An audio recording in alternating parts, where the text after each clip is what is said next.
Hi guys, welcome to another video. So let's talk about Stellar Blade once again. I think this topic is very interesting because we saw a lot of discussion, especially in the gaming industry, about this game. So we got this tweet from Genki. Stellar Blade director Kim Hyun Tai says they put special attention on the. So let's take a look at the article. So we're gonna be discussing this. I know that the discussion about this game.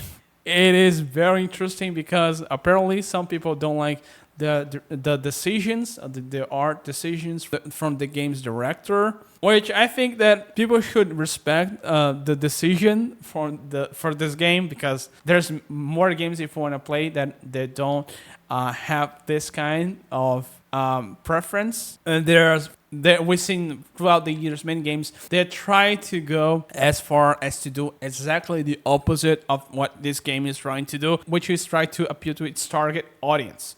But let's talk about this in this video. So Stellar Blade dev, also known for butt jiggling game Nick, say he's put special attention into the female lead's back because that's what players see most of the time, which is why third-person players game should probably focus on. This is entertainment for adults, quote-unquote. The director of upcoming action RPG Stellar Blade says that one of the game's most distinctive marketing beats exists because of the special attention put into the reverse side of the lead character's motto.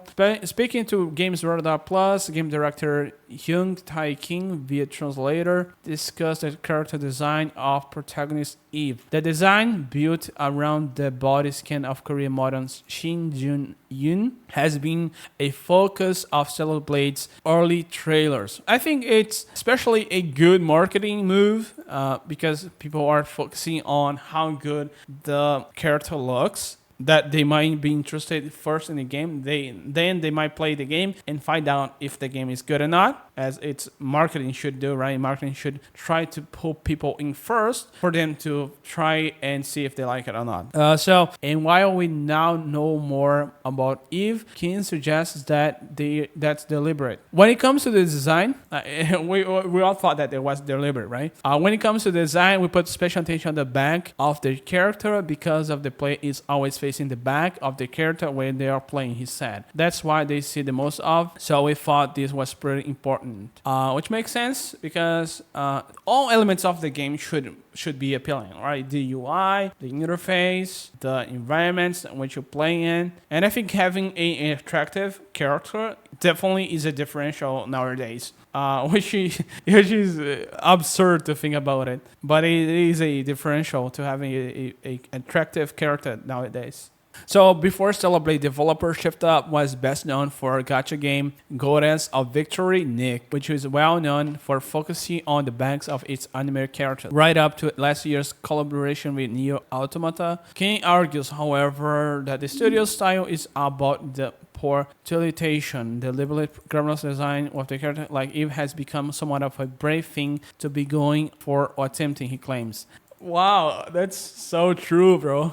Yeah, we see this a lot, especially in recent years. This goes for a lot of games where you only see attractive female characters in Japanese or in this case Korean games because they don't care about what we think, right? Hopefully that won't change that much in the future because I think there's a place for this kind of game in the market, and if all the games became the same, the market will decide if that happens or not. So if this game sells well, we might see the same happening for other Japanese studios, and some of studios in the West as well might try to emulate that because they're gonna try to chase the money no matter what. Is that just the market will help people decide that? But let's continue. King also reflects on the broader cultural situation surrounding characters like Eve, both within Korea and globally, and his own desires when it comes to the games he plays and makes. I personally think that compared to movies, animations, manga, and so on, people are especially restricted towards games. In games, there's all of the views that people have, which are not always positive about underestimated characters. Yeah. And we saw that the character is based on a model. It's not even just the face is not, but the body is.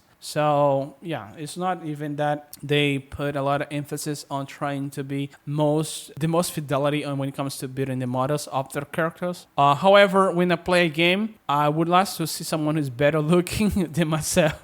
Yeah, like if you because games, movies are a fantasy, so you would like to see something that's better than reality, right? I don't get this fascination to consume content that is not as good as reality. Like there's no escapism there, like anime and movie does, right? But it is a fantasy. I don't want to see something normal. I want to see something more ideal. I think it's more important in the form of entertainment. This is, after all, entertainment target for adults. Okay. As for what King considers to be ideal design, he points to someone that can show their own charms and attractiveness without damaging the narrative or the setting of the game. Rain pressed. Oh my gosh, why they do this? Did they really did this? They pressed him on it. Yeah, they really did this, right? They really pressed him on Eve's. Okay, let's see this.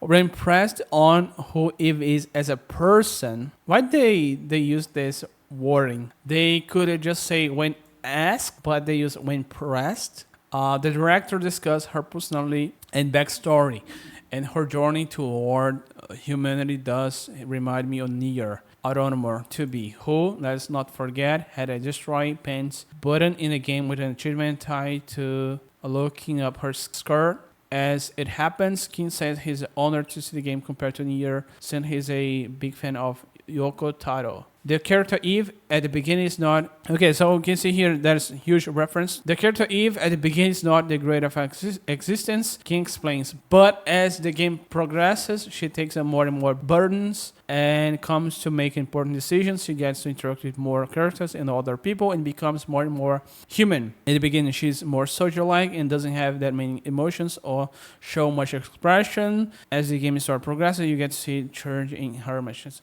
which is character progression, right? Which is good. So that's pretty much the article on this that they're in the view with. I didn't like that they use the wording pressed on the when they ask about Eve as a person, because it implies that there's a lot of implication here that what he's done is wrong, right? Pressed. I think when asked on who Eve's, yeah, I think that's the main article. I think many people will catch on this. The tone of the article. I think this one is a given for the tone of the article. But let's talk about how Twitter is reacting to this. So a lot of people were sharing here. You guys can see it gets thousands of likes, 200 bookmarks. Yeah, it gets thousands of likes when talking about this game, because it is something new, something that we haven't seen in a while in a video game, something that is the game that appeals for this audience, pretty much like this kind of medium. So special attention to here's the same article we see from Hunter. There's special attention went to creating Eve's backside, says the Stellar Blade dev. That's where the plays the most of it, so we thought this was pretty important. This is kind of thinking that we don't see very often when someone's thinking about how the player plays the game. We see that, yeah. So let's see here. Stellar Blade director says they put special attention on Eve's backside. So this is from Insider Gaming, which is the same article that we saw before, but they're just commenting on it. You guys can see triple IAS game based developers. So pretty much people praising the game. Yeah. And there's also another article from Push Square, which is you can unlock different hairstyles for customization in Stellar Blade. Also be other accessories like earrings and glasses that are all archivable in-game without any additional purchase. So the game is pretty much the game. If you buy the game, all of the items inside of the game is yours to unlock. So pretty good, pretty based, right? Let's see this article. Interview, shift up on PS5's highly promising Stellar Blade. Korean dev details console debut. I was hoping that this game would be on PC, but let's hope let's hope that this game is gonna be on PC, right? At least in the future. But let's see. PlayStation fans have been frustrated by Sony's seemingly emphasizing on live service games development behind the scenes, but it makes Stellar Blade a real breath of fresh air. A staunchly single-player PlayStation 5 character action title, it marks Korean developer shifts up first foray into the world of consoles. It's generated an enormous amount of enthusiasm due to these dazzling visuals and throwback vibes. Yeah, the visuals are definitely the main point of the game, right? We caught up with game director Young Tae-kin and technical director to learn a little bit more of the upcoming due out on 26 April. Project Eve was a first announced for PlayStation 4 almost 5 years ago. Can talk a little bit about the project has changed and evolved since then. So yeah, in the beginning of the platform wasn't completely decided, but we had the idea that we wanted to create a single player action adventure game. Once we completed our playable prototype, soon came into the picture. I want to see they talking about their character. I want to see they talking about that. Okay. Everyone appears to have lots of different outfits and hairstyles in the trailer. How important is customization in Stellar Blade? Approximately how many options will players have in the final game? There are about 30 different outfits available in the game, and they are all acquirable through gameplay. So you can explore, go on a quest, or go into the in-game shop to purchase them. That you can enjoy that collecting element of the game. Also, by going on quests, you can unlock hairstyles, so you can customize different looks. And there are other accessories like earrings and glasses. Let's see here. The latest gameplay of virtually showcased the English dub, but it will be possible to select Korean or Japanese voices with subtitles in the Western version of the game. The game offers a total of 22 different languages and 9 voice-over dubbings. The user can freely select from these options, but we do have to tell you that Japanese voices will be only available in Japan. The Japanese text will be also. Oh no! Okay, I was hoping that we see the dub in Japan. Yeah, but if the games comes to PC, that's not gonna be an issue, right? This is due to the voice actors as the only. Okay. Let's see.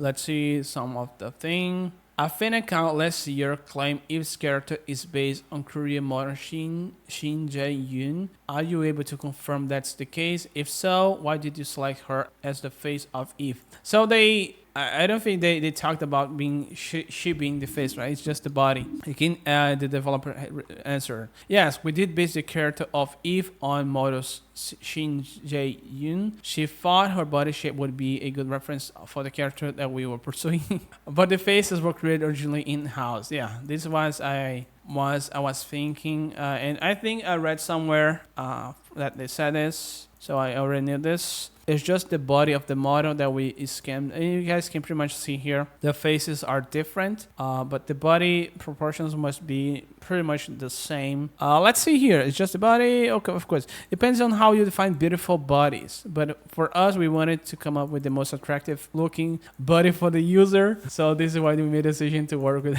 Okay, so they were trying to go with this vision, and they had someone to work with to accomplish, which is pretty interesting. So music seems really important to Stellar Blade. Can you talk about how you decided on the songs and what we can expect from the soundtrack? The music is an important element of the game that really portrays the worldview of Stellar Blade. We have about 100 tracks on the soundtrack, and most songs have a kind of chorus or some kind of human voice in them.